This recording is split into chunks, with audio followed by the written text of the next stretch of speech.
You are listening to the Stop Binge Eating podcast with Kirsten Sarfty, episode number 334. Welcome to the Stop Binge Eating podcast. It's time for you to end your food obsession and begin feeling confident and in control around food. You are absolutely capable of eliminating binge eating from your life, and I'm going to show you how by giving you simple tools and insights that you can apply in your own life. I'm your host, Kirsten Sarfty. Now let's get to it. Hi, let's talk about your compelling reason for why you want to stop binge eating. This reason is an important part of your motivation to keep doing the work, to not quit on yourself, and to keep trying. It is your motive to progress. It's your reason why not doing this work and not putting your all into it just isn't an option for you. If you don't have a reason for doing the work to stop binge eating that is compelling for you, that is important for you, then it will make it so easy for you to say it doesn't matter, or there's no point, or you don't care. Because if you don't have a compelling reason, then it really won't matter enough to you to put in the effort it requires. Stopping binge eating does require effort. You are changing yourself, your mindset, how you think, how you behave, your relationship with yourself, your relationship with food. And if changing these things were easy, then none of us would ever struggle with them or feel stuck. And in order for us to do things that aren't easy, that require effort, we have to have a reason to do it that's important to us and that is compelling. Think about anything you do that isn't easy or requires effort. Why do you do it? I bet you have a really good reason to do it that's important to you. You need the same thing to help motivate you to keep doing the work and to put in the time you need to put in to stop binge eating.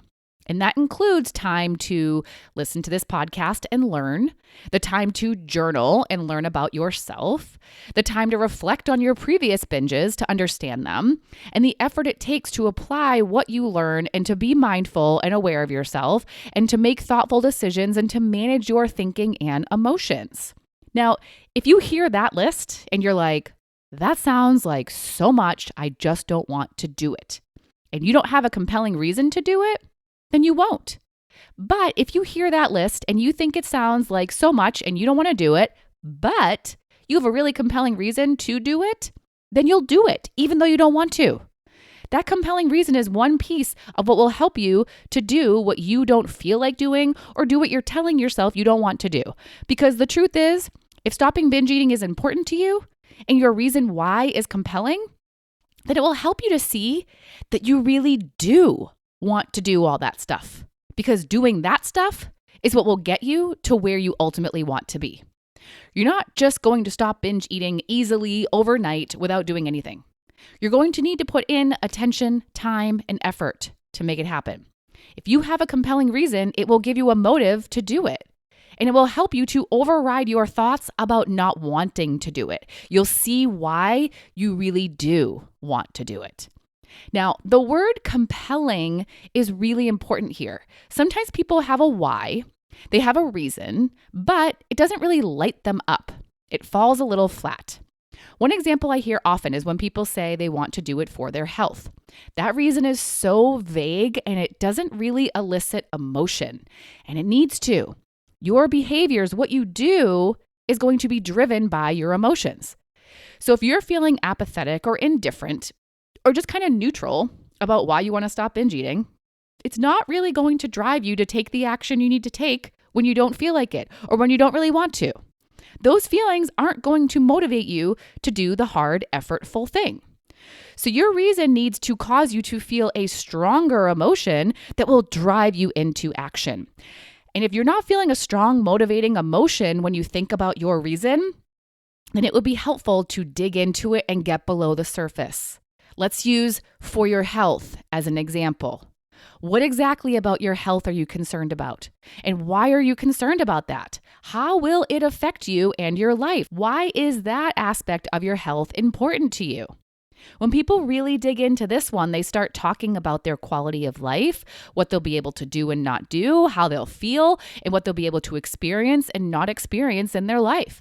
It starts to become more specific and more personal. And they really start to feel stronger emotions as they think more deeply about it. And those emotions drive them into action so they can avoid what they don't want and so they can get what they do. Another example is when people say they'll feel so much better. Get more specific. What specific feelings will you feel? What won't you feel? And take it to the next step and ask yourself how that will impact your life. Make it personal. See the actual impact. Yes, we all want to feel better. Yes, we want good health, but what does that personally mean for you? The more specific and personal, the more motivating emotions you'll bring up for yourself. Now, what also sometimes comes up for people as they're doing this exercise is their lack of belief and their doubt in themselves. As they think about their desirable future that doesn't include binge eating, and as they think about how binge eating affects them negatively now, they actually start to feel more negative because they don't believe they can have that future, and they believe they will be stuck in the negative effects and won't be able to get out. Yes, the idea of the future sounds great. Yes, they really want it, but they don't think it's possible for them. And when that doubt creeps in, the compelling reason isn't so compelling anymore. Their doubt is taking away their motivation because if they don't think they can actually get there, then they'll think there is no point in trying. It's like if you have a great reason to date and find a partner, but you don't believe that you'll actually find one, then you won't put in any effort to date and try to find a partner. Your reasons alone may be compelling, but that's only one piece of your motivation. The other is your belief in yourself. It's believing you can actually get what you want. It's important to know that because sometimes people think their reasons aren't compelling enough, but really the problem is that they don't have enough belief in themselves. So if you're questioning whether or not your reasons are compelling enough, put your belief about whether or not you can get what you want aside and ask how important your reasons are to you on a scale of 1 to 10. If they're a 10, they're important enough. If they're less, either you need to dig a little deeper and get more specific and personal, or you're not entirely putting your belief in yourself aside and you're letting that cloud the compellingness of your reasons. Something else that causes people to think their reasons aren't compelling enough is when their reasons don't stop them from binging. They're feeling the urge, they're telling themselves these reasons, but the reasons don't stop them from binging. But here's the thing, these compelling reasons that I'm talking about today aren't supposed to stop you from binging. That's not its purpose. I've heard so many people say that they must not want to stop bad enough if they keep binging, but that is not true.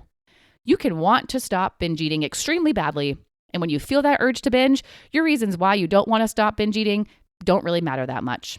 Outside of the moment, when you're feeling an urge, they are so important, but when you're feeling that urge, they aren't. In that moment, all that's important is eating food. What's important is escaping yourself, escaping how you feel, or freely eating what you want.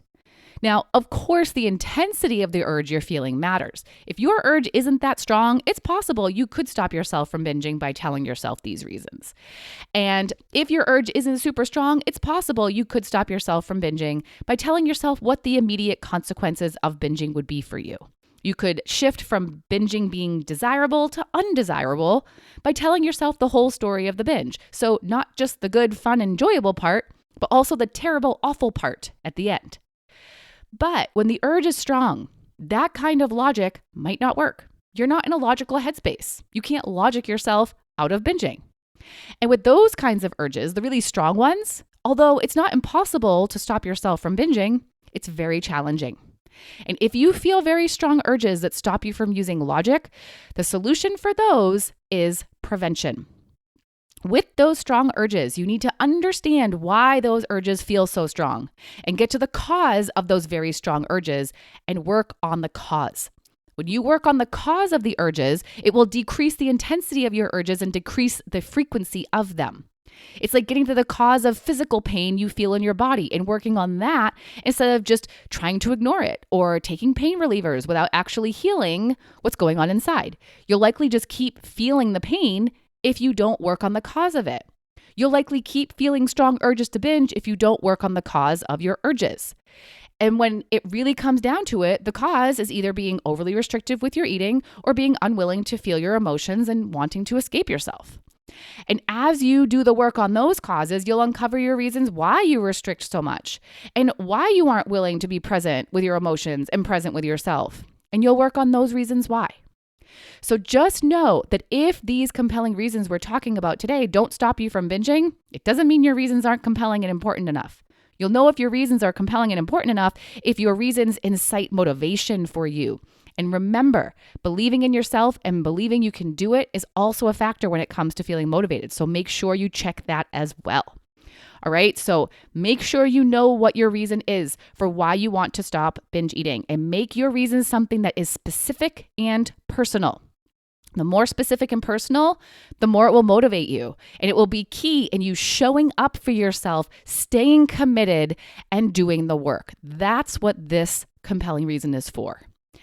And don't just know what your reason is, tell it to yourself every day, multiple times a day. If you're not thinking about it, it's not going to do anything for you.